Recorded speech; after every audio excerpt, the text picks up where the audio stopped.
Lektion 1. Günstige Konditionen. Guten Morgen, Anna. Ich habe gehört, du arbeitest an einem neuen Geschäft. Wie läuft das? Es läuft wirklich gut. Die Konditionen sind für beide Parteien günstig. Das sind großartige Neuigkeiten. Was ist das für ein Deal? Es ist eine Partnerschaft mit einem lokalen Lieferanten. Wir haben Gemeinsamkeiten gefunden und ich freue mich sehr über die Möglichkeiten, die sich daraus ergeben. Das ist fantastisch. Es muss eine Erleichterung sein, so vielversprechende Bedingungen zu haben. Absolut. Wir konnten eine für beide Seiten vorteilhafte Vereinbarung aushandeln. Das ist der Schlüssel, oder? Den optimalen Punkt zu finden, an dem alle die Nase vorn haben. Exakt. Es geht darum, Kompromisse einzugehen und die richtige Balance zu finden.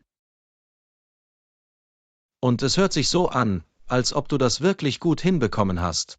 Ein großes Lob an dich. Danke. Es war eine Menge harter Arbeit, aber es zahlt sich wirklich aus. Ich bin mir sicher, dass es das getan hat. Du musst ziemlich stolz auf dich sein. Ja, aber ich weiß auch, dass noch viel Arbeit vor uns liegt. Das ist erst der Anfang. Nun, mit einem starken Fundament wie diesem bin ich mir sicher, dass Sie etwas Großartiges aufbauen können. Das ist der Plan. Ich bin gespannt, wohin uns diese Partnerschaft führt. Ich habe keinen Zweifel, dass es zu erstaunlichen Dingen führen wird. Herzlichen Glückwunsch zu dem tollen Angebot, Anna. Danke, John. Danke für deine Unterstützung. Es bedeutet mir viel. Jederzeit. Ich bin immer da, wenn du einen Soundboard brauchst oder einfach jemanden zum Feiern brauchst. Das werde ich im Hinterkopf behalten. Das verlangt nach einem Toast, findest du nicht? Absolut. Auf günstige Konditionen und eine glänzende Zukunft. Lektion 2. Funktioniert gut für mich. Hey Anna, ich habe gehört, dass du deine Büroausstattung aufrüsten willst. Hey, wie läuft das? Toll, eigentlich. Ich habe den perfekten Drucker gefunden, der für mich gut funktioniert. Fantastisch. Welche Funktionen hat es? Es verfügt über Hochgeschwindigkeitsdruck, drahtlose Konnektivität und Duplexdruck. All der Schnickschnack, nach dem ich gesucht habe. Das klingt perfekt. Wird für die WLAN-Funktionen eine zusätzliche Gebühr erhoben? Nein, zum Glück ist die WLAN-Funktionalität im Grundpreis enthalten. Keine zusätzlichen Gebühren. Oh, das ist eine Erleichterung. Niemand mag versteckte Kosten, weißt du? Genau. Ich habe während des Verkaufsgesprächs darauf geachtet, nach möglichen Add-ons zu fragen. Kluger Schachzug. Es geht darum, sich im Voraus ein vollständiges Bild zu machen. Absolut. Ich wollte sicher gehen, dass es auf der ganzen Linie keine Überraschungen gibt. Kluger Ansatz. Also, warum haben Sie sich für dieses spezielle Modell entschieden? Nun, die Bewertungen waren großartig und der Preis hat für mein Budget gut funktioniert. Klingt, als hättest du wirklich deine Hausaufgaben gemacht. So macht man das. Danke, ich wollte sicher gehen, dass ich das beste Preis-Leistungs-Verhältnis bekomme. Daran besteht kein Zweifel. Qualität und Wirtschaftlichkeit, Die perfekte Kombination. Auf jeden Fall. Ich freue mich wirklich darauf, es einzurichten und zu benutzen. Ich wette, es macht immer Spaß, mit neuen Technologien zu spielen. Genieß es.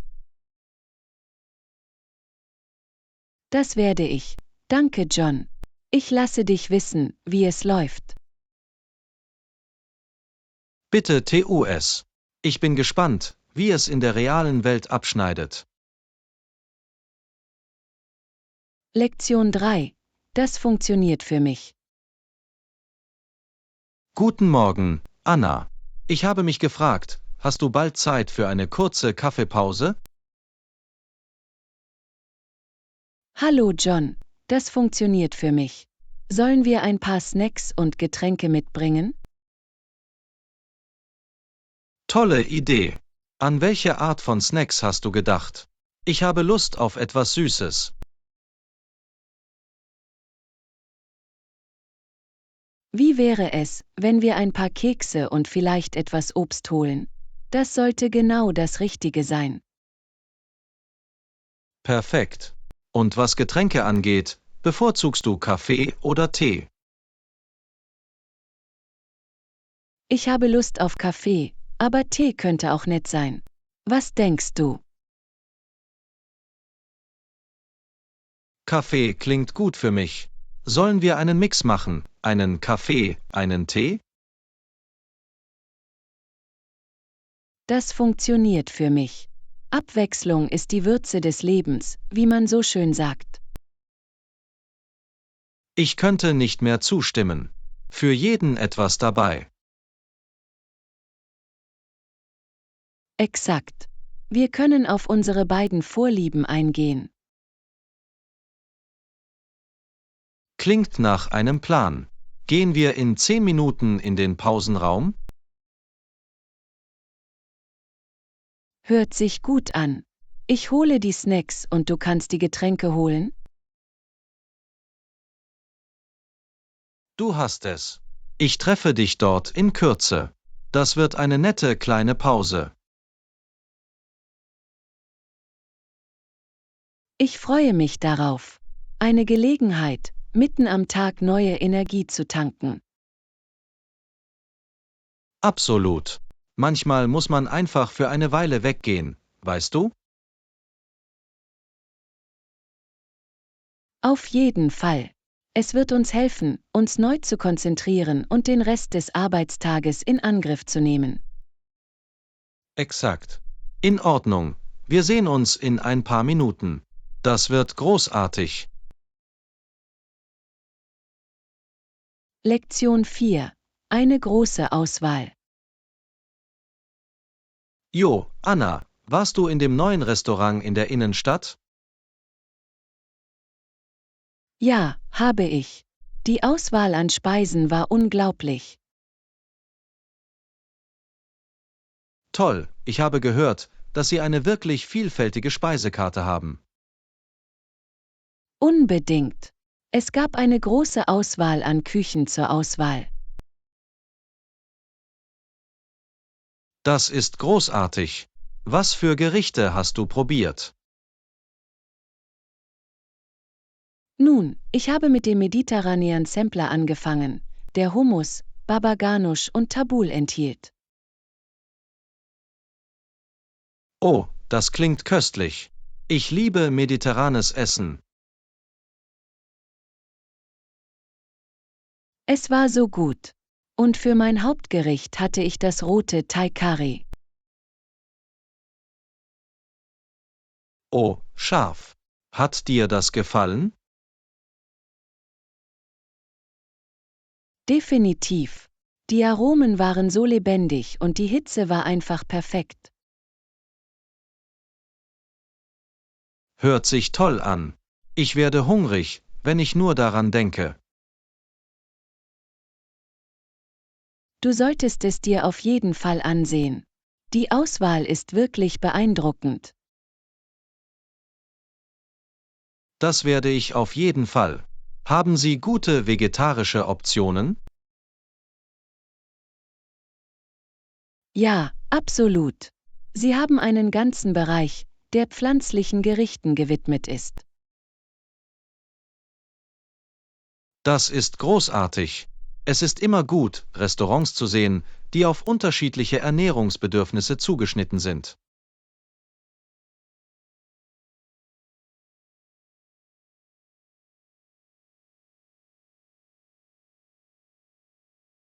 Das ist großartig. Abwechslung ist die Würze des Lebens, wie man so schön sagt. Genau. Ich liebe es, neue Dinge ausprobieren und verschiedene Küchen erkunden zu können. Ich auch. Es ist so eine unterhaltsame Art, Ihren Gaumen zu erweitern. Einverstanden. Und die Atmosphäre im Restaurant war auch sehr nett. Gut zu hören. Klingt nach dem perfekten Ort für einen unterhaltsamen Feinschmeckerausflug. Absolut. Ich kann es kaum erwarten, zurückzugehen und mehr von der Speisekarte zu erkunden. Das gleiche hier. Danke für die Empfehlung, Anna. Jederzeit. John, genieß dein Essen, wenn du gehst. Das werde ich tun. Ich werde dich überall erwischen. Lektion 5. Familienbande.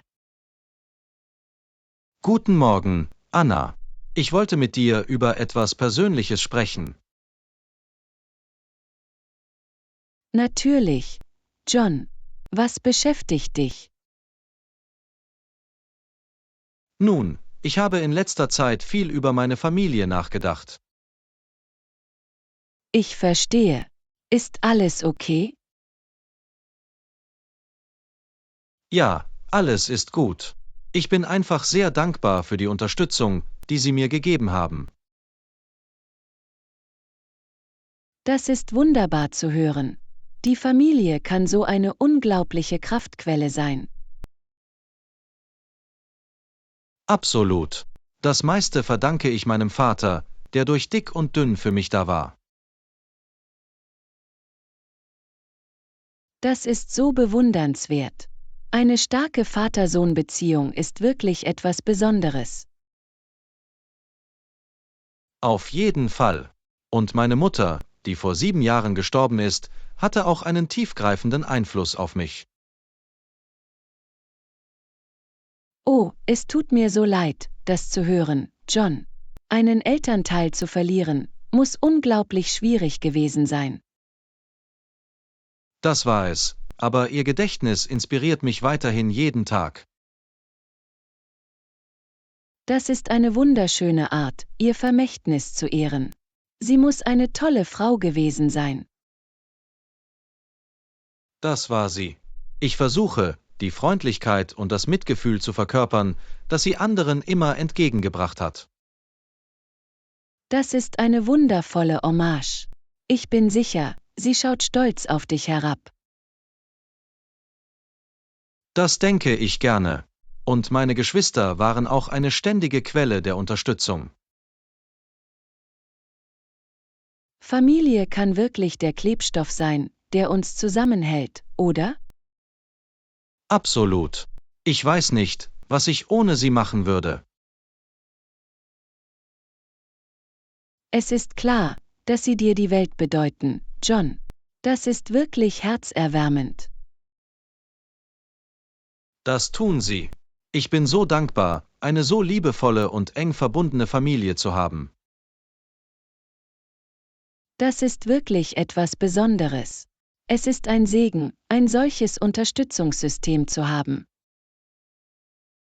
Das ist es wirklich. Ich bin ein Glückspilz. Nun, ich bin froh, dass du das hast, John. Familie ist so wichtig. Ich könnte nicht mehr zustimmen. Danke fürs Zuhören, Anna. Lektion 6. Reiseutensilien. Hey, Anna, ich habe eine kurze Frage zum Thema Reisen. Klar, was ist los?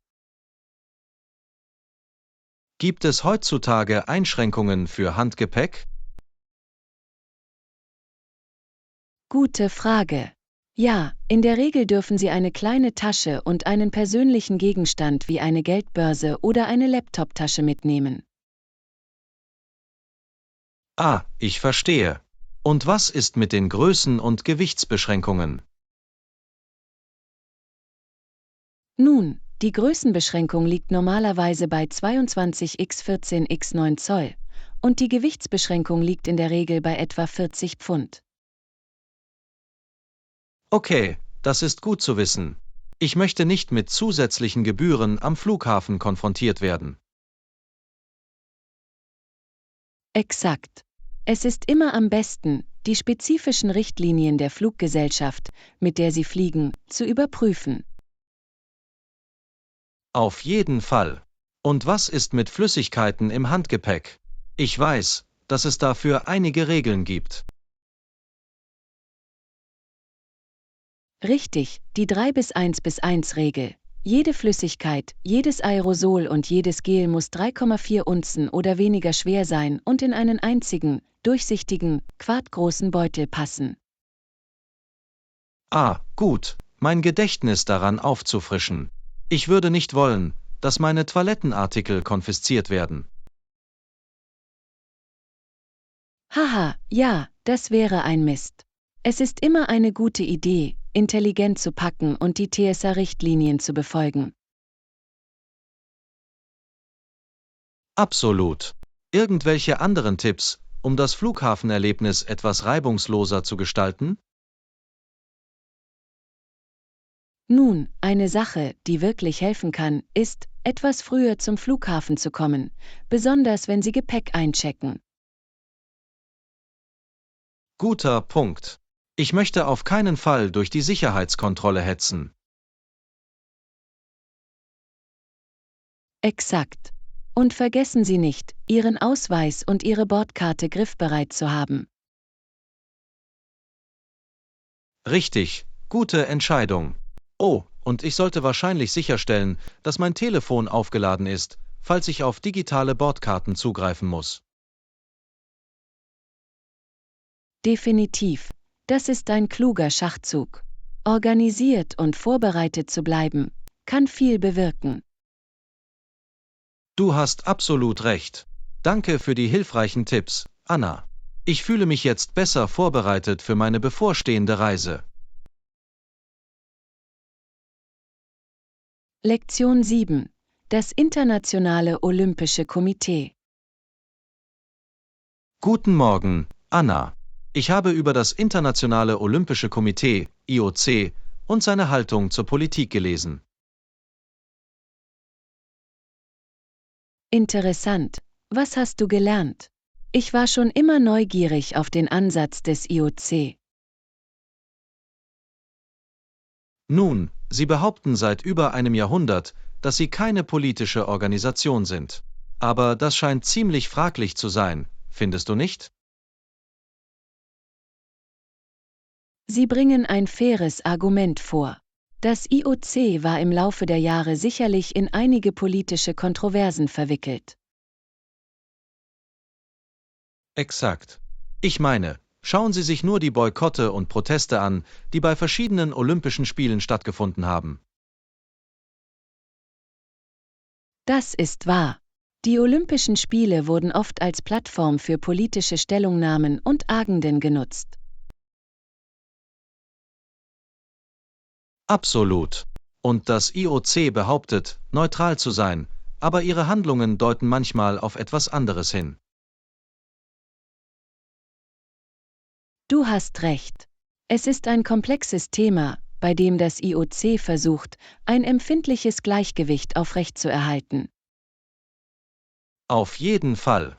Sie wollen, dass die Olympischen Spiele dieses große, globale Sportereignis bleiben. Aber die Politik schleicht sich einfach immer weiter ein. Ich denke, es ist eine inhärente Herausforderung, wenn Nationen und Regierungen so stark involviert sind. Ja, Es ist ein bisschen wie ein Catch-22 für das IOC. Sie können die politische Dimension nicht wirklich vermeiden, selbst wenn sie es versuchen. Ich stimme zu. Es wird interessant sein zu sehen, wie sie in Zukunft mit diesen Problemen umgehen. In der Tat.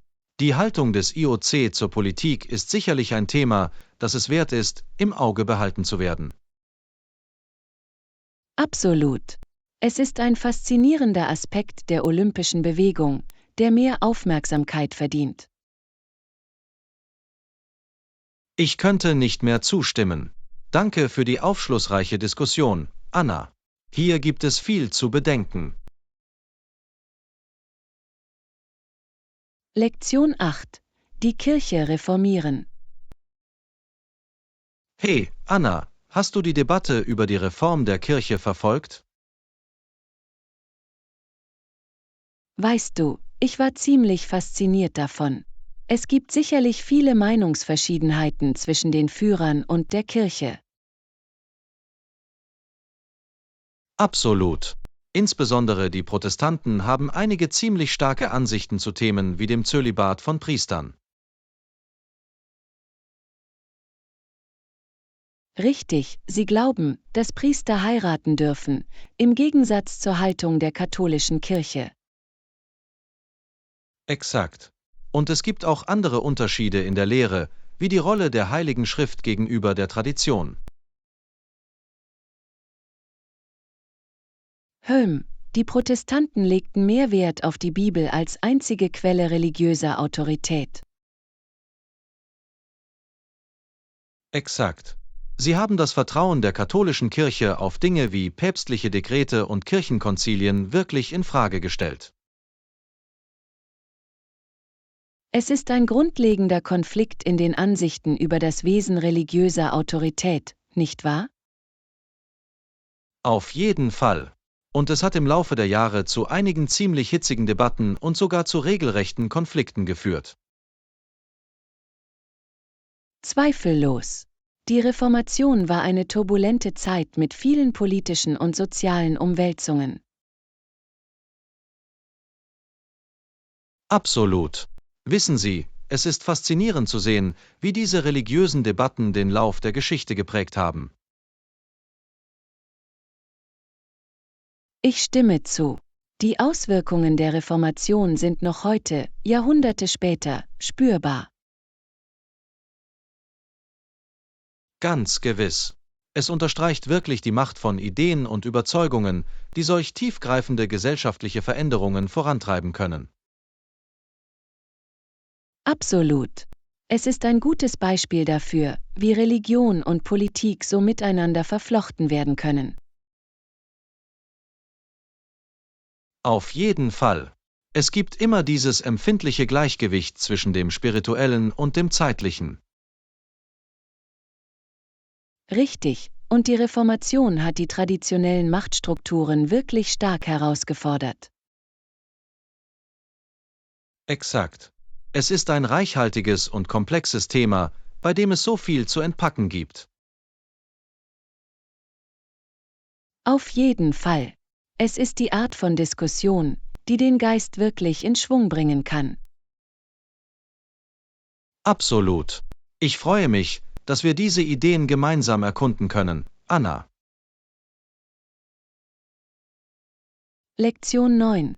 Von einem tropischen Kurzurlaub träumen. Hey Anna, wo willst du deinen nächsten Urlaub verbringen? Nun, ich habe in letzter Zeit von einem tropischen Kurzurlaub geträumt. Ich könnte wirklich eine Pause vom kalten Wetter gebrauchen. Absolut, ein bisschen Sonne und Sand klingt gerade himmlisch. Haben Sie bestimmte Ziele im Sinn?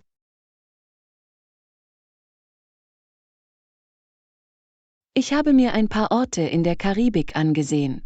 Das türkisfarbene Wasser und die weißen Sandstrände sind so reizvoll.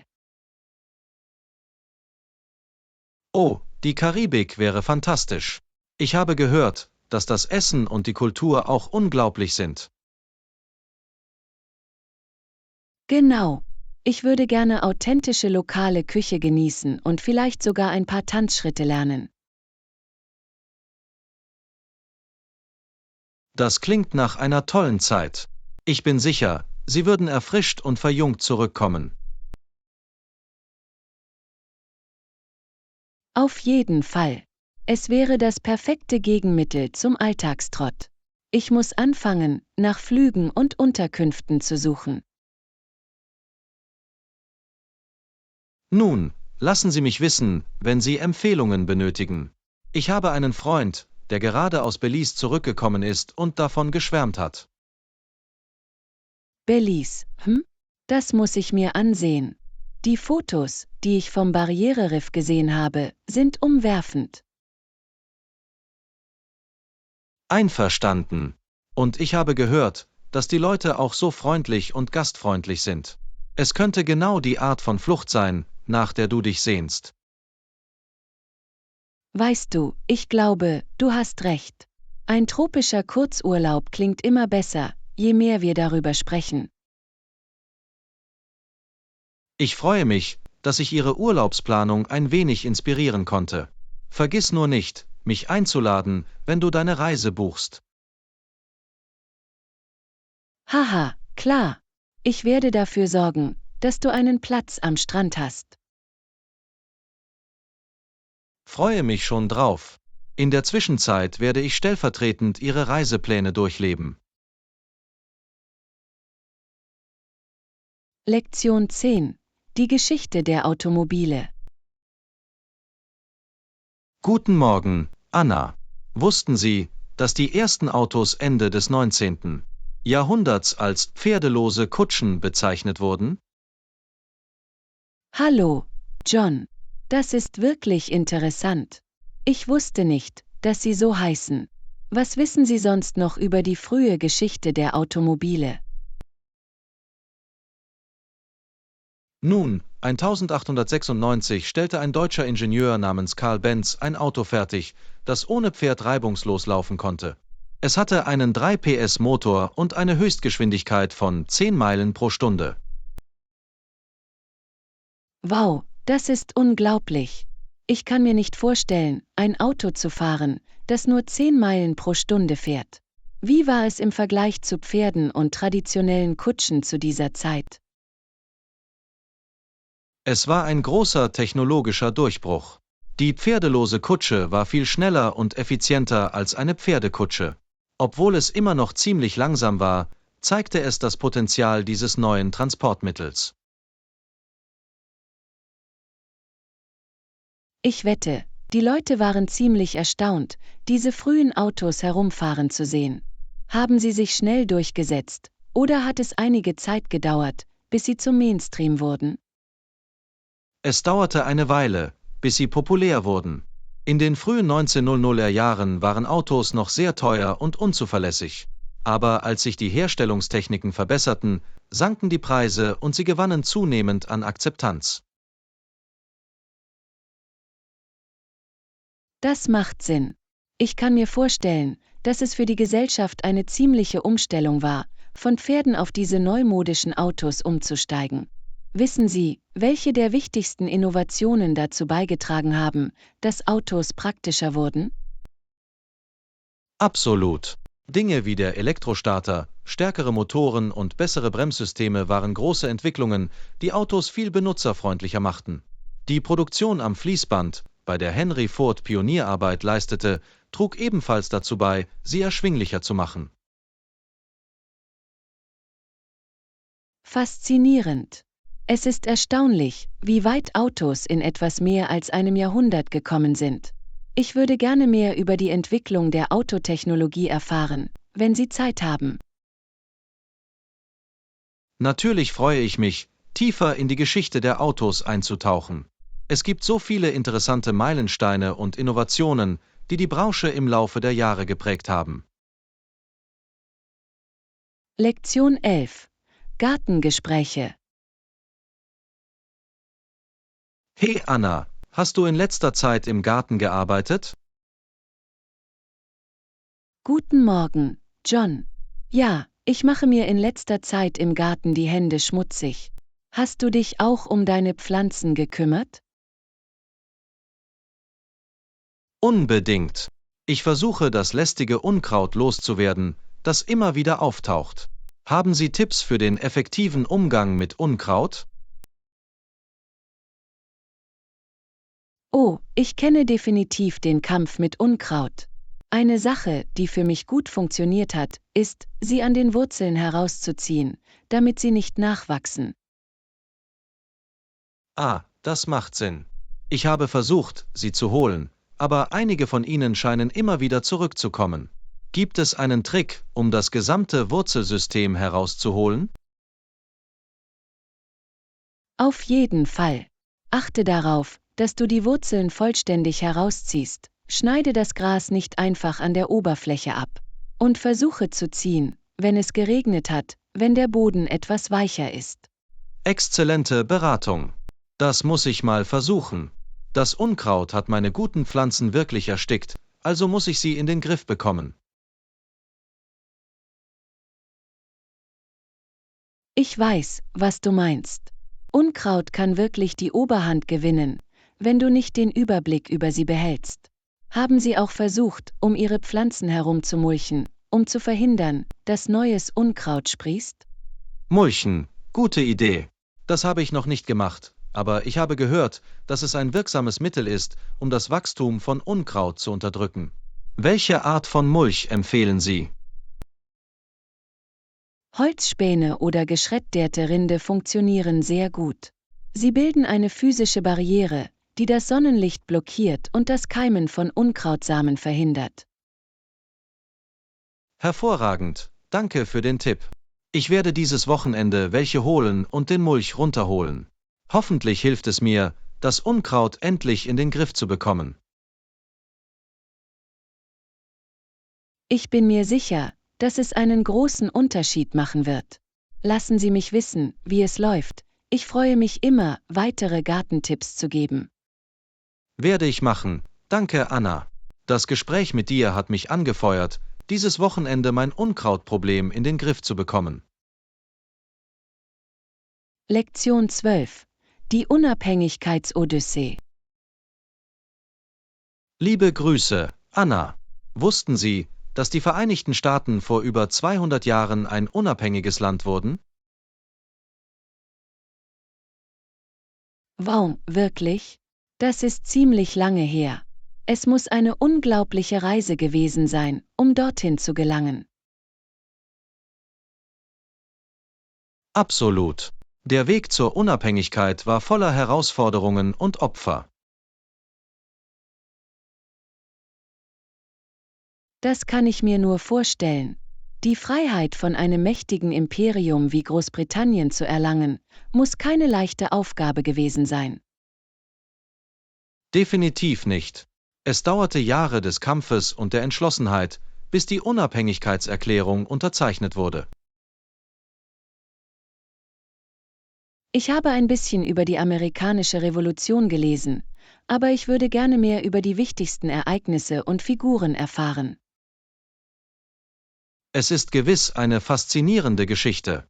Die Gründerväter spielten eine so zentrale Rolle bei der Gestaltung der Nation. Absolut. Namen wie George Washington, Thomas Jefferson und Benjamin Franklin sind legendär. Exakt. Ihre Vision und Führung waren entscheidend für die Gründung der Vereinigten Staaten, wie wir sie heute kennen. Es ist bemerkenswert, wie eine Gruppe entschlossener Kolonien das britische Empire stürzen konnte. Du hast recht. Es ist eine wahre Underdog-Geschichte, die immer noch Menschen auf der ganzen Welt inspiriert. Auf jeden Fall. Die Vorstellung, dass ein Land für seine Freiheit kämpft und gewinnt, ist so mächtig. Auf jeden Fall. Die amerikanische Revolution ist ein Beweis für den menschlichen Geist und die Kraft der Beharrlichkeit. Absolut. Es ist eine Geschichte, die seit Jahrhunderten Anklang findet und die Weltpolitik weiterhin prägt. Du hast recht. Das Erbe der amerikanischen Unabhängigkeit ist noch heute, über 200 Jahre später, spürbar. Es ist erstaunlich, darüber nachzudenken, wie sehr sich die Welt seitdem verändert hat, aber die Kernwerte bleiben bestehen. Exakt. Die damals etablierten Prinzipien der Demokratie, Freiheit und Selbstverwaltung leiten die Nation immer noch. Es ist wirklich inspirierend. Die amerikanische Geschichte handelt von Widerstandsfähigkeit, Mut und dem Triumph des menschlichen Geistes. Gut gesagt, Anna. Die amerikanische Revolution ist ein leuchtendes Beispiel dafür, was erreicht werden kann, wenn Menschen sich für eine gemeinsame Sache zusammenschließen. Lektion 13. Den Herausforderungen des Lernens begegnen. Guten Morgen, Anna. Ich wollte mit dir über etwas sprechen, das mir in letzter Zeit durch den Kopf geht. Hallo, John. Was ist los? Ich bin ganz Ohr. Nun, in letzter Zeit fällt es mir wirklich schwer, mich für mein Studium zu motivieren. Ich habe das Gefühl, dass ich einfach nicht die Fortschritte mache, die ich mir erhofft hatte. Das verstehe ich vollkommen. Manchmal kann es eine große Herausforderung sein, neue Themen anzugehen und zu lernen. Genau. Ich weiß zu schätzen, dass es harte Arbeit ist, aber es ist so leicht, sich entmutigen zu lassen, weißt du? Absolut. Aber wissen Sie, ich denke, es ist wichtig, sich daran zu erinnern, dass Fortschritt nicht immer linear verläuft. Es wird bestimmt Höhen und Tiefen geben. Das ist ein wirklich gutes Argument. Ich schätze, ich muss nur ein bisschen mehr Geduld mit mir selbst haben und die kleinen Siege auf dem Weg feiern. Auf jeden Fall. Und scheuen Sie sich nicht, Hilfe in Anspruch zu nehmen, wenn Sie sie brauchen. Ich freue mich immer, ein offenes Ohr zu haben oder Ratschläge zu geben, die ich kann. Danke, Anna. Das weiß ich wirklich zu schätzen. Es ist beruhigend zu wissen, dass ich deine Unterstützung habe. Natürlich. Wir machen das zusammen. Lernen kann schwierig sein, aber mit der richtigen Denkweise und dem richtigen Unterstützungssystem weiß ich, dass Sie es schaffen können. Du hast recht. Ich werde versuchen, mich auf das Positive zu konzentrieren und weiter voranzukommen. Vielleicht können wir manchmal sogar zusammen lernen? Das fände ich toll.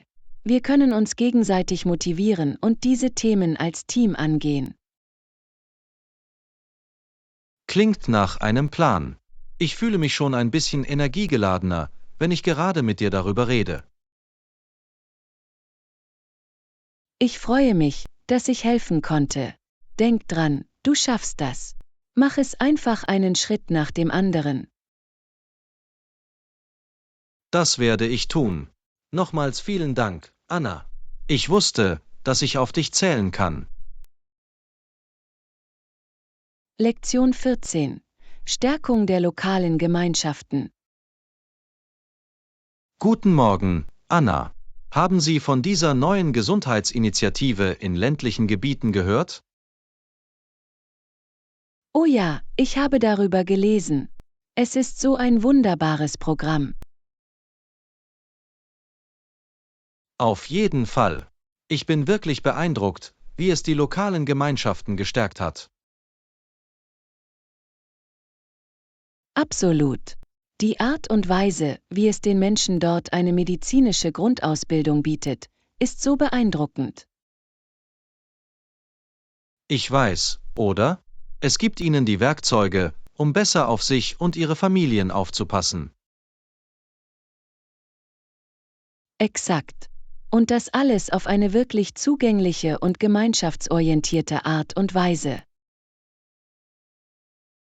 Auf jeden Fall. Das Programm hat wirklich Wert darauf gelegt, die Einheimischen bei jedem Schritt einzubeziehen. Absolut. Das macht es auf lange Sicht so effektiv und nachhaltig. Auf jeden Fall. Allzu oft werden solche Initiativen von außen aufgezwungen. Exakt. Aber dieser hat sich wirklich bemüht, die lokale Gemeinschaft zu stärken. Absolut. Und die Ergebnisse sprechen für sich: gesündere Menschen, stärkere Gemeinschaften. Auf jeden Fall. Es ist ein so inspirierendes Beispiel dafür, wie man Gemeindeentwicklung richtig macht. Ich könnte nicht mehr zustimmen. Ich wünschte, mehr Programme würden diesen Ansatz verfolgen. Ich auch. Es zeigt einfach, was möglich ist, wenn man wirklich auf die Bedürfnisse der Menschen hört. Exakt. Und binden Sie sie als aktive Partner in den Prozess ein. Auf jeden Fall. Es ist ein Modell, von dem ich hoffe, dass es in anderen unterversorgten Gebieten repliziert wird. Absolut. Diese Initiative macht einen echten Unterschied im Leben der Menschen. Exakt. Es ist die Art von Dingen, die dein Vertrauen in die Macht der Gemeinschaft wirklich wiederherstellt. Auf jeden Fall. Ich freue mich, dass wir Programme wie dieses haben, von denen wir uns inspirieren lassen können. Lektion 15. Die Schrecken der Landminen. Anna, hast du von den verheerenden Auswirkungen von Landminen gehört? Ja, es ist ein wirklich schreckliches Problem. Der Gedanke, dass unschuldige Menschen durch diese Waffen ihr Leben verlieren, ist herzzerreißend. Absolut. Wenn man sich die verstümmelten Körper anschaut, einige davon Kinder, ist es einfach herzzerreißend. Ich kann mir nicht einmal vorstellen, welchen Schmerz und welches Leid diese Opfer erleiden. Es ist eine grausame und wahllose Waffe. Exakt. Landminen unterscheiden nicht zwischen Soldaten und Zivilisten, Erwachsenen und Kindern. Es ist ein schreckliches Erbe, das noch lange nach dem Ende der Konflikte anhält. Diese Geräte verstümmeln und töten noch jahrzehntelang. Tragischerweise hast du recht. Selbst in Gebieten, in denen seit Jahren Kriege andauern, stellen Landminen nach wie vor eine tödliche Bedrohung dar. Es ist ein so komplexes und schwer zu lösendes Problem. Die Beseitigung dieser Minen ist ein enormes Unterfangen. Auf jeden Fall. Und die Kosten, sie zu beseitigen, sind schwindelerregend, sowohl finanziell als auch im Hinblick auf den Verlust von Menschenleben. Ganz zu schweigen von der emotionalen Belastung der betroffenen Gemeinschaften. In Angst vor diesen versteckten Killern zu leben, muss quälend sein.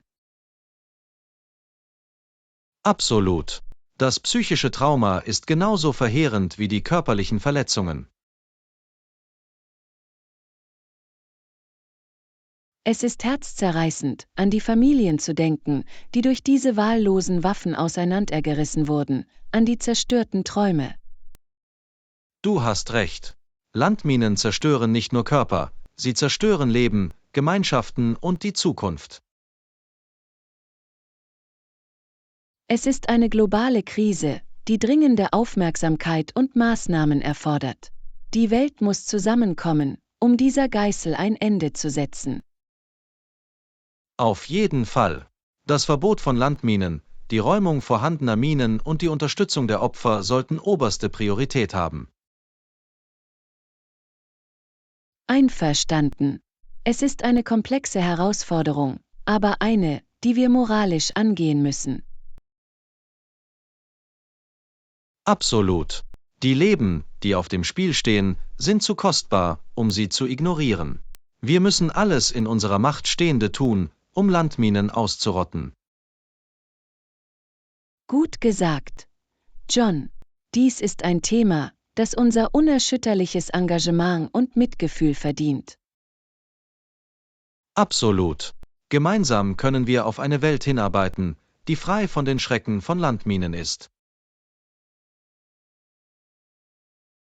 Lektion 16. Nonverbale Kommunikation beherrschen. Guten Morgen, Anna. Haben Sie in letzter Zeit positive Beispiele für effektive Körpersprache gesehen? Weißt du, das habe ich. Ich habe neulich einer Präsentation zugesehen, und der Redner war so überwältigend präsent. Oh, wirklich? Welche nonverbalen Hinweise haben Sie verwendet, die die Präsentation so fesselnd gemacht haben? Nun, sie hielten starken Augenkontakt mit dem Publikum, verwendeten offene und selbstbewusste Gesten und hatten eine hervorragende Körperhaltung. Ah, ja, das sind alles klassische Zeichen effektiver Körpersprache. Es macht einen großen Unterschied darin, wie die Nachricht empfangen wird. Auf jeden Fall. Und es geht nicht nur um den Sprecher, auch die Körpersprache des Publikums ist wichtig, oder? Absolut. Engagierte Zuhörer nicken oft, lehnen sich nach vorne und spiegeln die Energie und Begeisterung des Sprechers wider. Exakt. Gute Körpersprache ist eine Einbahnstraße in die Kommunikation. Auf jeden Fall. Und es ist nicht nur für formelle Präsentationen, weißt du. Selbst in ungezwungenen Gesprächen kann die Körpersprache über Erfolg oder Misserfolg der Interaktion entscheiden. Das ist ein gutes Argument. Dinge wie Handgesten, Kopfneigungen und Gesichtsausdrücke können so viel vermitteln. Exakt. Es ist erstaunlich, wie viel wir kommunizieren können, ohne ein Wort zu sagen. Das ist es wirklich. Und das Beste daran ist, dass wir alle unsere nonverbalen Kommunikationsfähigkeiten üben und verbessern können. Auf jeden Fall. Kleine Dinge wie eine offene Körperhaltung, Augenkontakt und gezielte Gesten können viel bewirken.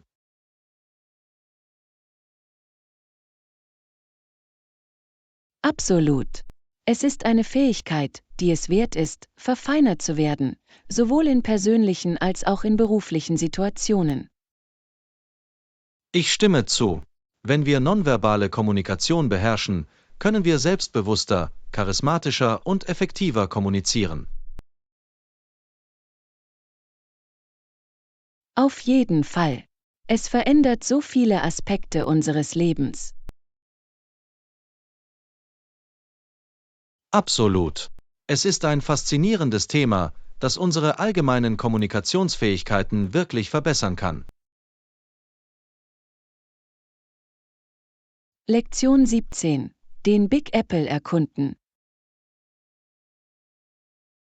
Hey Anna, wusstest du, dass New York City eine der größten und bevölkerungsreichsten Städte der Welt ist? Wirklich. Ich wollte schon immer New York besuchen. Was kannst du mir darüber sagen?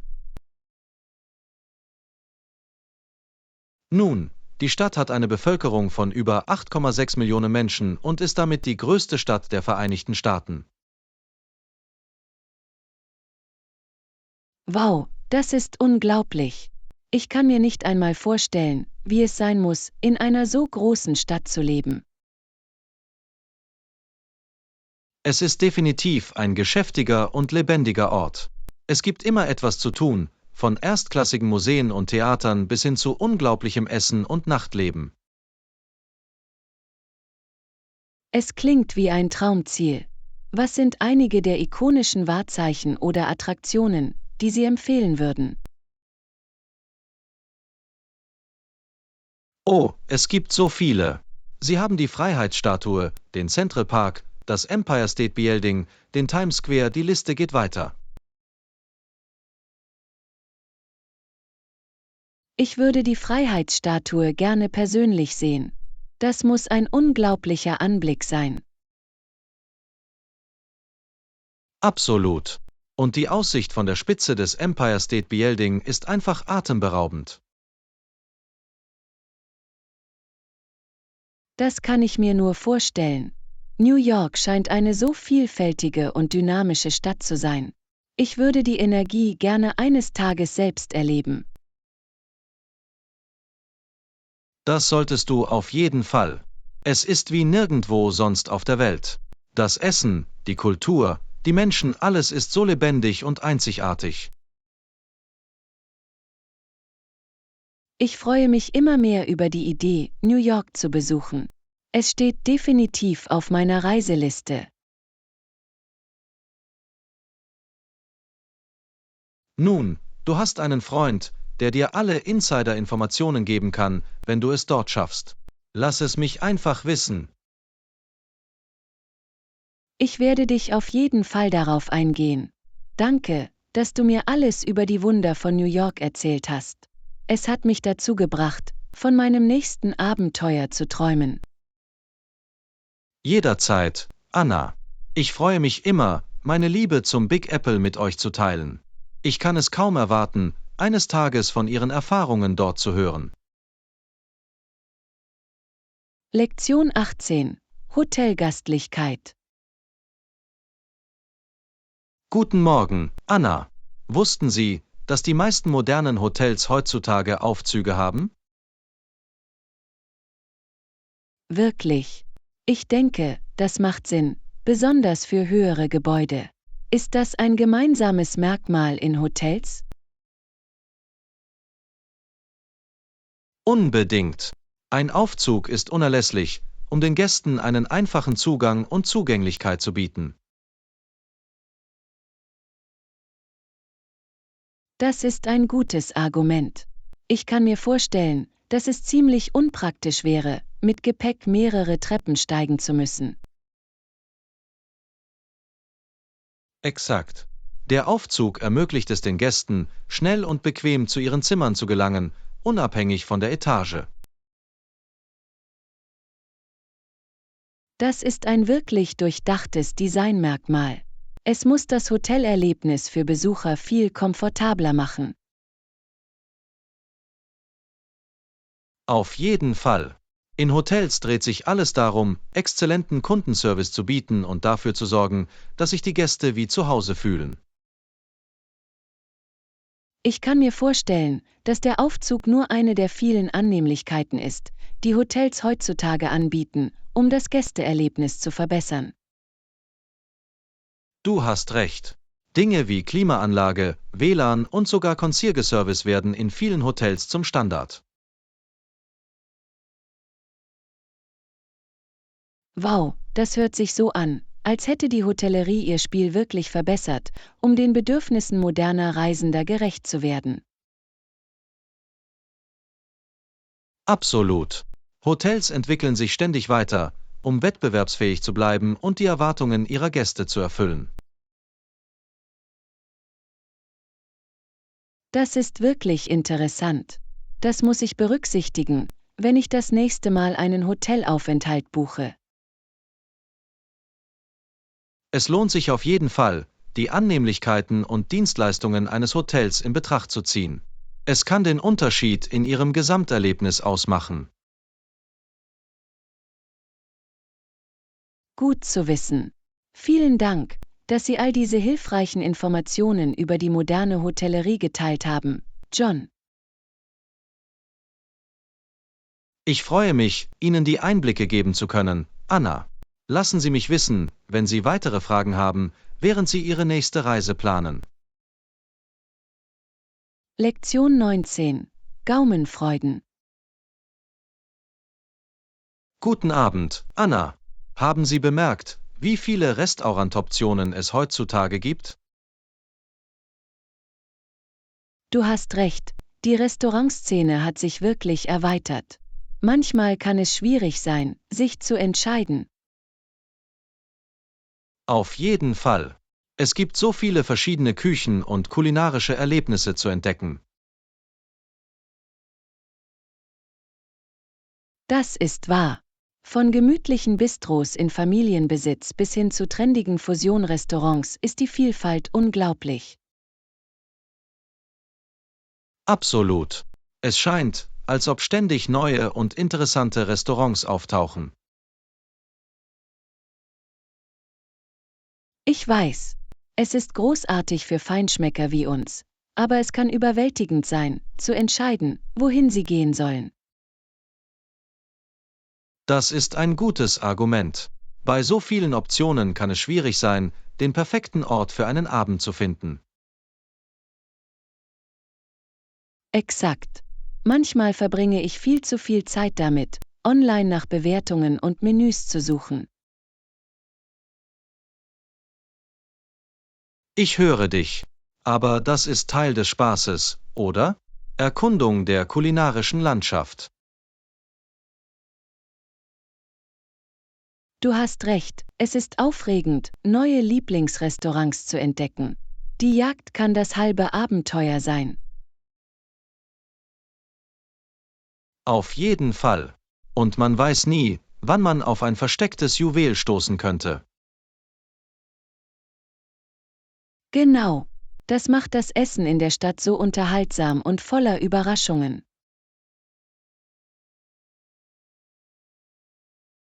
Ich stimme zu. Die vielfältige Restaurantszene ist einer der besten Aspekte des Lebens in einem städtischen Gebiet.